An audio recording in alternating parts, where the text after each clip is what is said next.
Hello, welcome to Bell CB. I have a repair report today. Cobra 29LX. It had a RFX-75 on it, and it went bad.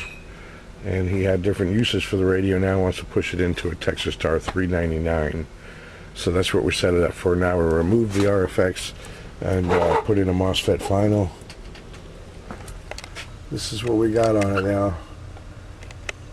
I got just right in between 1.5 and 2. That's where I like to drive that amplifier. Peak power over here on a 50-watt slug. In the middle here, this is 10 and that's 20.